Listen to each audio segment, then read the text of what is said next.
vị và các bạn. Trong tập 9 của series Không có gì thần bí cả, thầy đã chỉ mặt, gọi tên những thế lực xấu xa, những kẻ đang từng ngày từng giờ đánh cắp đi những giá trị quý báu nhất của sức khỏe con người, để rồi từ đó âm thầm nô dịch cả thế giới.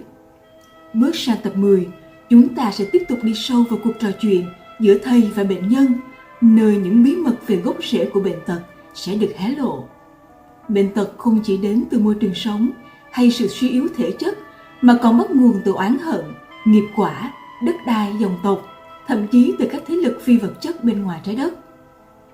Và thầy khẳng định, gốc rễ bệnh tật ở đâu, chúng ta phải xử lý ở đó.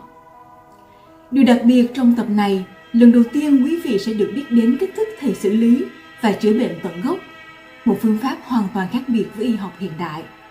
Không dùng thuốc, không phẫu thuật, không xâm lấn, không tiếp xúc vật lý, mà chỉ bằng con đường đạo lý, bằng trí tuệ và năng lượng tâm linh, thầy đã giúp người bệnh giải trừ nguyên nhân từ cội rễ để cơ thể, tâm hồn và tinh thần được thanh lọc, phục hồi. Thầy cũng chỉ ra rằng, sau khi cái gốc rễ của bệnh đã được xử lý, người bệnh cần học cách sống mới để tránh tình trạng cũ đi mới vào, không lặp lại vòng lặp luẩn quẩn của đau đớn và oán hận. Đây chính là bước đi quan trọng để không chỉ thoát khỏi bệnh tật, mà còn kiến tạo một đời sống bình an, tự do và hạnh phúc. Xin mời quý vị cùng lắng nghe những chia sẻ sâu sắc của thầy trong tập 10 series Không có gì thần bí cả.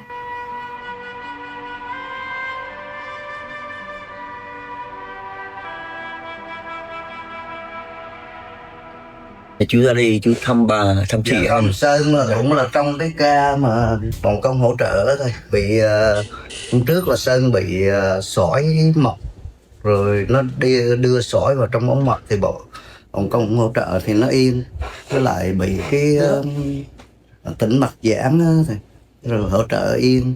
Con cũng thưa hôm trước con cũng thưa với thầy xin cho hai chị em, cả hai chị em cùng ra để thầy giúp cho giải quyết hết bệnh và tận gốc luôn những cái nguyên nhân mà mang đến nhất này. Thầy ok, thầy bảo ra hết đi.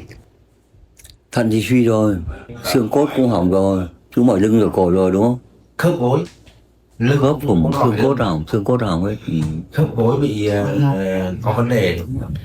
Nó đơn giản thế này này, ông bà chúng ta 80-90 tuổi đã đồng cấy bình thường, về vỗ chân vào nhau đi ngủ không có xương cốt gì cả. Chú năm nay bao nhiêu? Dạ 56. Nếu có cái gì đấy sai thì gốc các vấn đề là gì, phải nhìn đúng một cái nơi cô chú sinh ra lớn lên. Chú quê ở đâu? Nếu mà gọi là quê cha đất tổ, quê gốc á, là ở Đà Nẵng, ở Hòa Vang, Đà Nẵng. Còn nếu mà nơi sinh á, thì bọn con là sinh ở Hà Nội hết, nhà hộ sinh hộ quỳ, gần đê. Biết rồi, bố mẹ ngày xưa là cán bộ tập kết. Dạ đúng rồi. Bây giờ chú ra đây thì sắp xếp ăn nghỉ ở đây rồi. Nhìn thấy trong người có rồi. Ngọc. Chủ yếu là gặp rất là nhiều. Chú nghĩ đi cái nhà chú đang ở đi, mà nhìn vào luôn. Anh nghĩ anh đang ngồi trong phòng khách nhà anh ấy. Thấy không? Đấy, trên nó một cái biệt ở trên dưới thì có các cổng, có là thiết thật đấy, người đấy bốn cái cổng lớn nổi lên. Chủ yếu là dạng thước là nhiều, dạng thước còn đập. Giờ ngược ánh sáng ra bên ngoài xỉ hết cả các cổng ấy, diệt sạch hết cổng, tiêu diệt các tượng thức luôn. Chúng nó hết nguồn sống xuống nên nó cắp trộm không được, hủy diệt hết cả mã nguồn luôn, diệt sạch đi. Đặt bông sen vào người chú quay ngược lại, mình nhìn xem còn không. Thì các loại thức ở cột sống và lên cái ở trong gan, thận bị quán một số ở đất nó chắc nhờ này. Đất thì đè xanh trong đấy ánh sáng, cái người nào đủ duyên thì đi hết, không thì diệt sạch đi, sạch cái đất. Rồi đặt bông sen vào đan điền này, quay ngược lại mạnh vào xem còn không, diệt sạch cái bọn thế giới bên ngoài ấy. Các cổng gian chỉ hủy diệt hết đi. Còn không? Nhìn mọi người xem. Đi là hết, ở sáng nhé, kiểm tra lại. Chú ngủ đâu? Dạ được, ngủ tầm tạm. Cái thận rất là kém chú biết. Thần Chúa ấy, ở đây thì không cần tin đâu, chú cứ khỏi được là được. Đấy, cô đấy đến đây trông da rẻ người các thay đổi khác, chú thấy chưa? Mà đây tôi chả làm gì, chỉ có ăn chơi thôi, đúng không? Chỉ có ăn chơi mà. Ăn ngon đấy chứ. À vâng, ăn ngon. Ăn ngon miệng thôi chứ không phải ăn ngon, chứ thầy không có tiền để mua cao lương mỹ vị được. Ăn ngon miệng và ngủ rất là sâu. Nó đơn giản là vì trong người không còn gì cả thì vì ăn được và ngủ được. Nó đơn giản thế mà. Hồi sinh mà nó cân bằng lại những chỗ tổn thương. Nên cách chữa ở đây nó như thế. Vì các cái yếu tố là gây tổn thương cho chúng ta nó ở tình trạng phi vật chất. Mà thiết bị nhiều khi thiết bị không thể biết được nữa, không nhìn thấy được, nhưng không có nghĩa là không có. Đấy, tôi muốn nói cái đó. Nên chúng ta cũng xử lý nó bằng cách phi vật chất. Chứ nếu chúng ta dùng vật chất là sai đấy, không đúng. Không khác là chúng ta lấy dao chém vào không khí, không tác dụng. Mà càng sử dụng thuốc thì chúng ta càng nặng, vì sao? Nó hỏng gan thận. Thì cái kinh nghiệm của một đứa bé ở đây là uống nhiều thuốc quá nó hỏng hết thận, hỏng hết gan, hỏng hết cái tim, suy hết. Khỏi được cái đầu thì lại hỏng các cái bộ phận đó. Thì về nguyên lý là chữa là có gì đấy nó không đúng, sai hết. Chữa được cái đầu thì hỏng thận với hỏng tim thì chữa làm gì? Vấn đề ở chỗ là chúng ta phải thay đổi cách chữa. Ở hiện nay nếu góc nhìn của chúng ta ra thế giới thì các quốc gia khác thế giới nó cũng thế. Nó chỉ khác chúng ta cái điều kiện sống và cái phương pháp phương tiện thôi. Thế là nếu chúng ta không thay đổi cách xử lý thì tương lai gần cả thế giới sẽ bị gì? Tôi nói riêng bệnh tật không thôi, còn điều kiện sống cực kỳ xấu. Xấu lắm. Tôi nói ví dụ như các thu gạo chú ăn hiện nay là gì? Một vụ lúa 4 lần phân thuốc dâu. 4 lần. Chú ăn vào mà chú bảo tốt không có. Chú hiểu đó chưa? Người ngợm hỏng hết. Mà người ngợm thân xác méo mó thì tinh thần tốt ở đâu ra? Không gì có. Cái đó là điều tất yếu mà rất có thể là gì dẫn đến tình trạng là còn mất ăn mất ngủ. Thần chú rất là kém mà. Thế này chú ở đây thì không còn tin đâu, cứ ăn nghỉ vài hôm thì các cô chú giúp chú xử lý các vấn đề mà chú bị. Thì về nguyên lý là chúng ta bị bệnh là do cái tác nhân bên ngoài hoặc có một yếu tố nào đấy nó làm tổn thương, nó gây ra bệnh tật. Nó đơn giản thôi. Nếu mà chúng ta nhìn thấy những cái tác nhân đó, chúng ta đưa nó ra khỏi cơ thể sống, cân bằng trở lại là chúng ta hết. Thế là xong. Còn gốc rễ các vấn đề ở chỗ đó thì nhiều khi nó ở đâu thì chúng ta xử lý cái gốc ở đấy. Thí dụ như cái gốc ở ngoài trái đất chúng ta phải tiêu diệt cả cái thế giới đó. Còn tin hay không cần. Chú hiểu chưa? Vì nếu mà nhìn ở góc nhìn cái đấy thì trái đất nó bé lắm. Nó như hạt cát trong biển cát thôi. Đấy là cách nói của ông Einstein đấy. Thì nếu chúng ta không xử lý được các vấn đề như vậy thì chúng ta không. Vì sao? Vì chữa cho chúng khỏi rồi cũ đi mới nó vào ngay. Thì nó nhiều mà. Thế về nguyên lý phải xử lý được cả cái gốc đó thì vì hết cũ mới. Thế tôi giải thích thôi, nhưng còn nói chúng chẳng tin được đâu, vì chúng có nhìn thấy đâu mà tin. Nên là tôi muốn nói là gì? Chúng ta chữa bệnh mà xử lý các bệnh mà chúng ta đang vào gặp liên quan đến cả cái gốc rễ của vấn đề. Thí dụ cái bệnh của chú liên quan đến oán hận của quá khứ, cái đó có thật mà. Quá khứ á, nó nghiệp chướng á.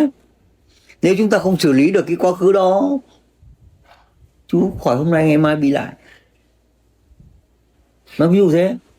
Ví dụ cha ông tôi giết cả 1000 kẻ mà tôi đáng bị trừng phạt. Bây giờ hiện nay trong người tôi khoảng 5-6 đứa tôi đưa hết ra rồi, còn cả mấy trăm đứa đang chờ để nó đòi tiếp. Thoát làm sao được. Vậy về nguyên lý là chúng ta phải có quyền và đủ khả năng sức mạnh, đủ có quyền năng nhất định để xử lý các vấn đề quá khứ đó một cách đúng đạo lý thì nó mới giải tỏa được quá khứ đó được. Đơn giản thế. Thì chúng ta mới hết cái oán được, nó đỡ được cái oán. Và chúng ta đi làm phúc nhiều để nó giảm bớt cái oán gì, chúng ta mới có thể có hy vọng xả được. Thế tôi muốn nói là cái oán của quá khứ Chưa kể có những cái nặng nề khác là chúng ta ở những cái đất mà nó không đáng được ở. Trước đây nó là cái nghĩa địa chẳng hạn, nhưng ở không tốt rồi, chắc chắn chết. Vấn đề chúng ta phải nhìn thấy được nó và chúng ta phải có đủ quyền năng sức mạnh để xử lý các vấn đề như vậy, chúng ta mới thoát chết rồi. Ý tôi muốn nói cái đó. Còn tôi giải thích cách chữa thôi, còn tôi không nhìn thấy thì không tin được đâu. Nhưng mà cái quan điểm của tôi là gì, chú khỏi bệnh là được nha. Còn nghi ngờ thì không cần nghi ngờ đâu. Tôi chữa bệnh cho chú ở đây là tôi không có lấy tiền của chú, tiền thuốc không, ăn nghỉ không. Chú hiểu đó chưa? Dạ. Nếu không chữa được cho chú, tôi nhận lời để tôi chết à? Thì tôi có lấy gì của chú đâu.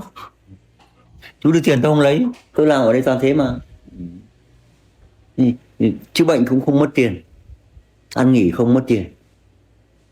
Như giả sử tôi không chữa được bệnh mà tôi nhận lời chú thì nó có cái gì đấy là sai rồi.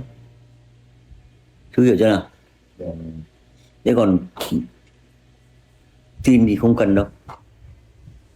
Làm sao chú nhìn đâu mà tin. Nhưng giả sử như chú không ngủ được, hôm nay chú ngồi cạnh thầy mà đêm nay chú ngủ như chết, chắc chắn nó phải tin, đúng không? Nó ví dụ đơn giản thế. Nhưng người ta không tin, nó bảo ông này trông như thằng buồn gạo, tin làm sao được. Chữa bệnh những kiểu gì nhưng mà khỏi tin thôi. Đơn giản mà, đúng không? Ê, tôi chỉ giải thích cách chữa thôi. Nhưng sang đây tôi chả thấy tôi nói năng gì cả, chỉ ăn với nghỉ xong bảo đi về, đi khỏi chỗ đấy, chú tin là sao được, đúng không? Nhưng tôi muốn giải thích cái chú là cách chữa nó như vậy. Chứ còn hiện nay trên thế giới là nó không có phương pháp nào chữa như thế cả. Thế giới không. Nếu có nữa thì một vài trường hợp người ta nhờ thôi, nhờ các trí tuệ ngoài trái đất nhiều. Nhưng thế giới này, trí tuệ ngoài trái đất này nó mênh mông, nhiều cấp độ, vượt qua cái đó là hết trò luôn. Nên về đạo lý là chúng ta chỉ chữa được một mức độ nhất định thôi, nhưng ở đây thì không. Cái đó nó không liên quan gì cái đó. Vì cái nguồn năng lượng mà chúng ta nhận được nó vượt xa, rất là xa rồi. Và cái khả năng đủ để xử lý các cái vấn đề ở đây không vượt qua được. Nên chúng ta xử lý rất là ngon lành. Nhưng có điều là tôi không dám phổ biến cho mọi người biết, tại vì chữa bệnh chỉ là một phần trong quá trình chúng ta phải làm. Tôi không dám nói ra. Vì sao? Vì chú được chữa, người khác cũng có quyền. Còn đến đây cả trăm nữa thì tôi không còn đường chạy nữa đâu. Vì có những vấn đề nặng nề hơn nữa chúng ta phải làm. Nhưng bệnh chỉ là một phần trong quá trình đó, vì âm mưu của nó. Âm mưu của nó. Yếu tố con người là yếu tố quan trọng nhất trong quá trình nó muốn hại chúng ta. Con người á. Bây giờ chúng nói như người không còn thì chả còn gì làm cả. Ví dụ thế. Ta mất hết rồi thì chữa bệnh làm gì? Thì tôi muốn nói cái đó. Như vậy nói thật với chú là gì? Chú được chữa về, chú không được khai cho ai biết. Dạ. Nha. Còn chú là phó giám đốc, phải giám đốc, tôi không quan tâm đến. Mà chú có duyên đến đây thì tôi chữa bệnh chú thôi. Nha. Chú làm cái gì thì cứ để lại đằng sau đã, thì chúng ta cấp chữa bệnh là quan trọng nhất. Cứ khỏi là đi về thôi. Chú không được nói ra ai biết. Thì bây giờ chú được chữa, người khác không có quyền. Họ đến đây cả trăm nữa thì tôi hết đường chạy. Chứ như nào? Tôi nói ví dụ thế này này. Cái điện thoại này của tôi ấy trước đây đó, một ngày tôi phải nghe 480 cuộc. Nghe không chết mà. Thật đấy. Nghe không chết. Không cần phải giao tiếp, không phải nói chuyện. Nhưng mà thì tôi nói trước để chú thông cảm nha. Nhưng không thì chú về chú khai lung tung cả, nó kéo cả đống người thì chết. Muốn nói trước để chú hiểu, và tôi giải thích cách chữa như vậy.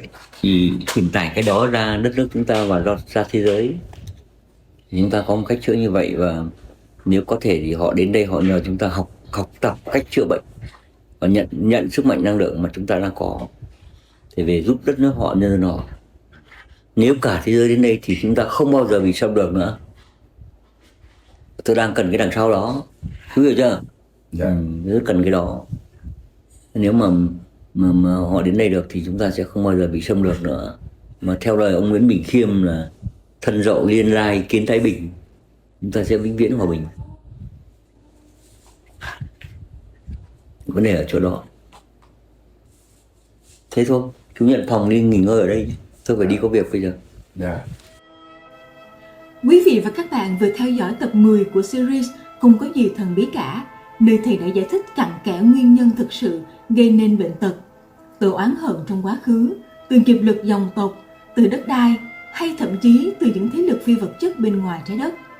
Đồng thời, thầy cũng cho thấy phương pháp chữa bệnh này là duy nhất và khác biệt, đi thẳng vào cội nguồn của bệnh, giải trừ nó tận gốc. Thầy nhấn mạnh, khi căn nguyên của bệnh tật đến từ các tác nhân phi vật chất, thì việc chỉ sử dụng thuốc men hay biện pháp vật lý là chưa đủ. Thậm chí giống như lấy dao chém vào không khí, cần có sự nhận diện và xử lý đúng chỗ, đúng đạo lý.